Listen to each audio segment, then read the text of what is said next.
오늘도 살짝 쿵 인사를 드려보고 있는 크립토 마토. 들어볼 만한 소식, 볼 만한 소식들이 있어가지고 한번 준비를 해봤습니다.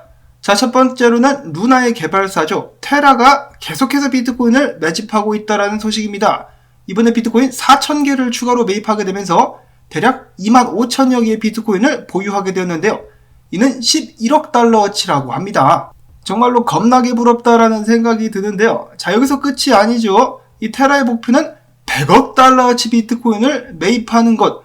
지금 10억 달러니까 앞으로 10배 정도를 더 매입을 하는 것이 그들의 목표라고 합니다.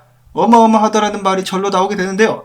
이렇게 테라가 대량의 비트코인을 매입하게 되면 될수록 비트코인의 하방 압력은 약해지지 않을까라는 기대감을 가져볼 수가 있겠습니다. 자, 근데 한편으로는 비트코인이 소수 회사의 손에 의해서 밀집되는 것은 그닥 좋아 보이지는 않습니다만은 그래도 일단은 그렇다라고 합니다. 다음으로 해서는 최근에 러시아 총재가 이야기하기를 지금이야말로 비트코인과 암호화폐들을 우리의 금융 시스템에 통합할 시기다라고 밝혔습니다. 그는 이를 위해서 중앙은행과 함께 해야만 한다라고 밝혔는데요. 비트코인이 중요한 역할을 하게 되는 것은 기쁜 소식입니다만은 그래도 전쟁은 좀 하지 마라 임마. 이어서는 엘살바도르로 날아가 보도록 하겠습니다.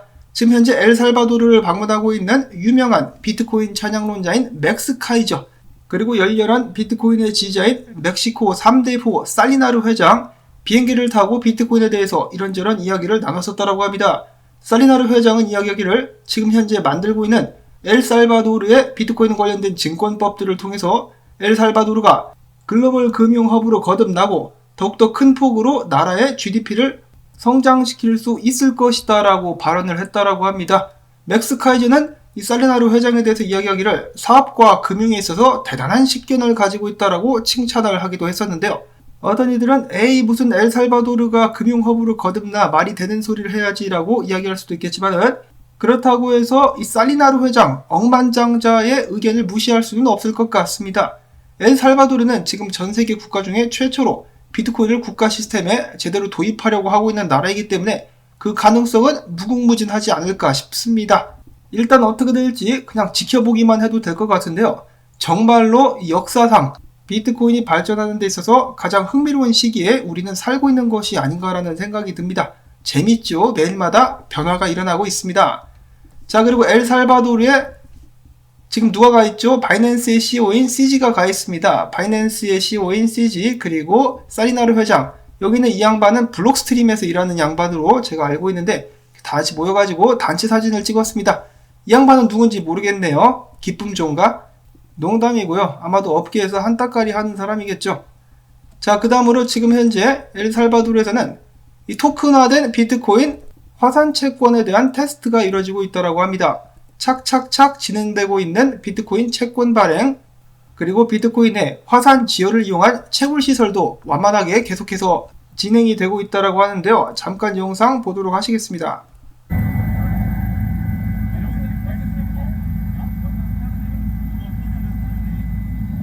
자, 열심히 가동되고 있는 비트코인 채굴기들. 굉장한 지열이 느껴집니다. 저기다가 삼겹살을 좀 구워가지고 먹으면 정말 맛있겠다라는 생각을 한번 해보고요. 다음으로는 비트코인 동향 및 분석으로 넘어가 보도록 하겠습니다. 테라가 앞장서서 비트코인을 매입하고 있는 사이 비트코인을 1000개 이상 보유한 고래들의 숫자도 늘어날 조짐이 보여지고 있다고 합니다. 고래가 늘어나게 되면서 가격 상승도 동반할 수 있지 않겠느냐라는 기대감이 일고 있는 암호화폐 시장. 볼린저 밴드의 창시자인 존 볼린저 삼촌 같은 경우는 이야기하기를 비트코인 가격 움직임에 대해서 전환점이 될 수 있는 정말 중요한 가격대는 바로 45,000달러다라고 이야기를 했습니다. 45,000달러를 깨고 올라갈 수 있다라면은 거기서부터 다시 강력한 상승을 기대해 볼 수 있다라고 예측을 하고 있는 것이죠. 이더리움 같은 경우는 해당 가격대가 3,200달러 정도가 된다라고 합니다. 그리고 볼린저 삼촌과 비슷한 의견을 가지고 있는 매튜 하이랜드 분석가, 그는 46,000달러가 중요한 가격대라고 이야기하면서 이 안에서 움직이는 이 비트코인의 움직임들은 50EMA를 등에 업고 비트코인이 다시 한번 저항을 깨기 위해서 노력을 하고 있기 때문에 이번에는 다를 수 있다라는 희망을 가져볼 수 있겠다라고 합니다. 어느샌가 다시 한번 사람들 마음속에 새록새록 상승에 대한 희망의 씨앗을 뿌리고 있는 비트코인. 자, 그 반면에 데이비드 웨이브 분석가 같은 경우는 아직도 강력하게, 강력하지는 않지만은 아직도 열심히 비트코인의 하락을 주장하고 있습니다. 자, 이때와 이때가 비슷하다. 그리고 이때도 포함을 시켜야 될 것 같은데 과연 이번에는 다른 흐름으로 가게 될까? 아니면은 이때와 마찬가지로 훅 꺼지면서 바닥을 찍으러 내려가게 될까? 한치 앞을 예상하기 힘든 비트코인의 운명. 테라랩스가 계속해서 어마어마한 양의 비트코인을 매입을 하고 있는 가운데, 그리고 또한 고래들의 숫자도 늘어나고 있는데 어떤 식으로 비트코인이 앞으로 움직이게 될 것인지 한번 기대를 가지고 지켜보도록 하겠습니다. 다음으로는 이더리움인데요. 이더리움 저항과 지지 구간들 같은 경우는 이런 식으로 생겼다라고 합니다. 3200달러, 앞에서 볼린저 3000 이야기한 대로 거기에 딱 저항이 있고, 밑에 지지 구간은 3046달러, 2820달러 등등의 지지 구간이 있는데, 뭐 당연히 비트코인을 일단 따라가게 되지 않을까라고 예상을 해볼 수가 있겠습니다.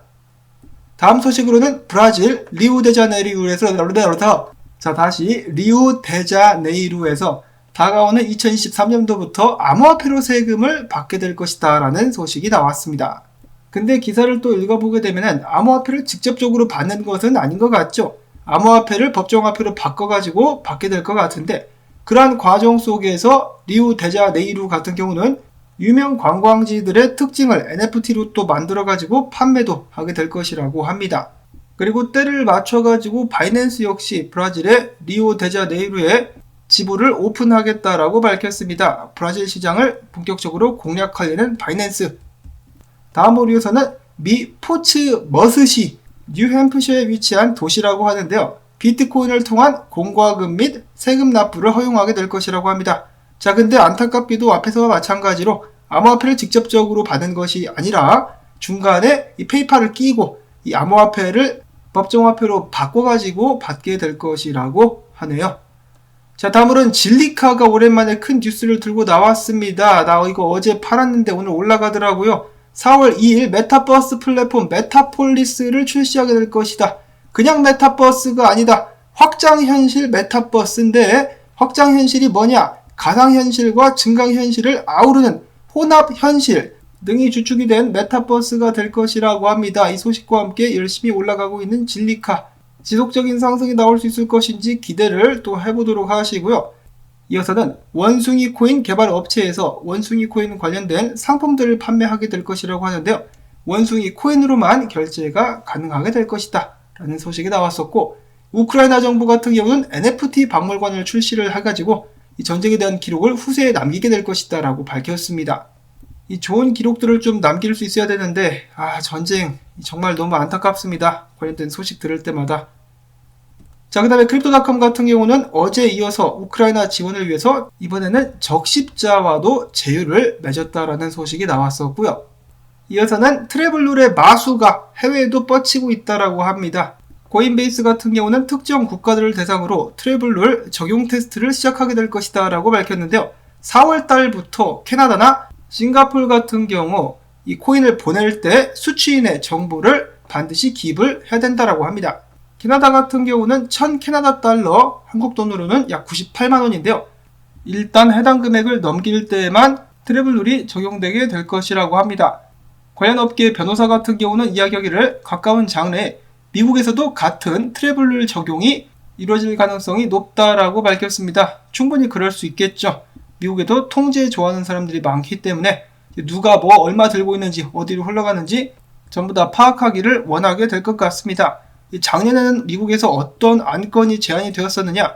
미국의 시민들이 탈세를 너무 많이 한다. 그래서 미국 시민들이 600달러 이상 소비를 하게 될 경우 국세청에서 그 소비 내역을 낱낱이 살펴볼 수 있게 하는 그런 법안에 대해서 이야기가 나왔었는데 문매를 맞고 사라졌죠. 아주 그냥 양아치 같은 짓들만 하고 있어요. 미국 정치인들이랑 재무부.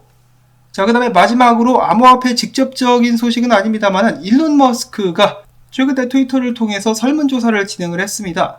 표현의 자유는 민주주의가 작동하는데 핵심적인 것이다. 당신은 트위터가 열정적으로 민주주의의 원칙인 표현의 자유를 고수한다라고 믿는가? 라는 식으로다가 설문을 진행을 했는데요. 자, 그러면서 그는 한마디 덧붙이기를 이 설문의 결과는 굉장히 중요하게 나중에 작용할 수 있기 때문에 신중하게 투표를 하라라고 이야기를 했습니다.